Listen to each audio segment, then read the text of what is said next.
The victory of the Aztecs, the dawn of a new era.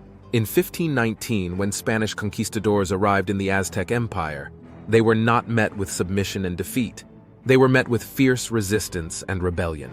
In this bizarre scenario, Aztec warriors fought tooth and nail to defend their homeland and their way of life, and succeeded in defeating the Spanish. This acted as a catalyst for an America that never existed before. As the word of the Spanish loss circulates throughout the continent, the native peoples of Mesoamerica band together for a shared aim.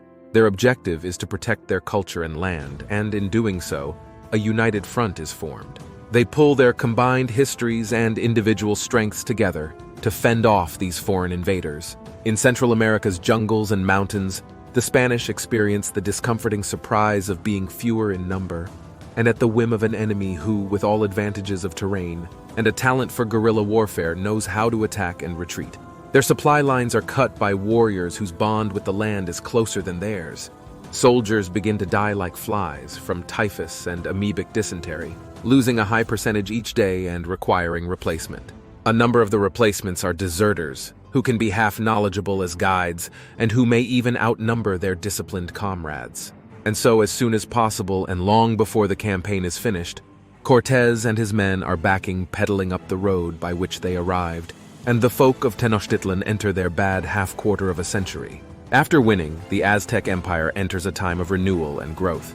As the Spanish fail to conquer them, Aztecs became more interested in their own country, and it blossoms. The Emperor Moctezuma II leads this transformation. He reforms and changes the old empire.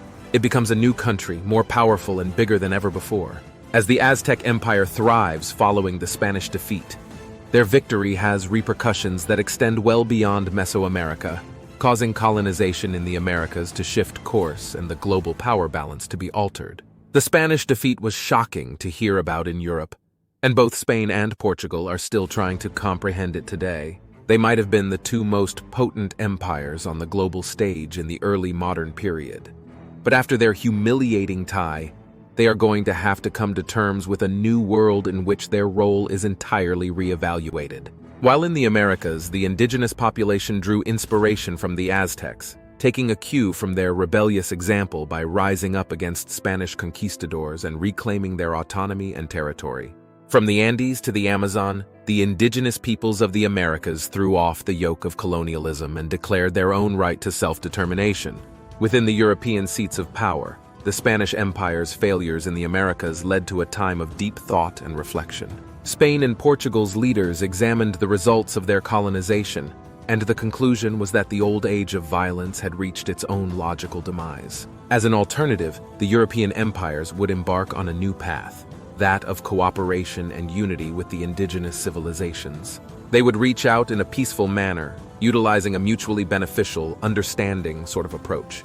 Despite the wreckage left behind by their empire's fall, the Aztecs are still a shining light decades later, a reminder of the immense strength exhibited by daring individuals, of tenacity against all odds. Their victory isn't just a victory. It's the pivotal moment in the battle for autonomy and justice in the Americas, a defining success story that echoes throughout the ages and galvanizes humans, both present and future, to wish for a universe where nobody suffers without reason.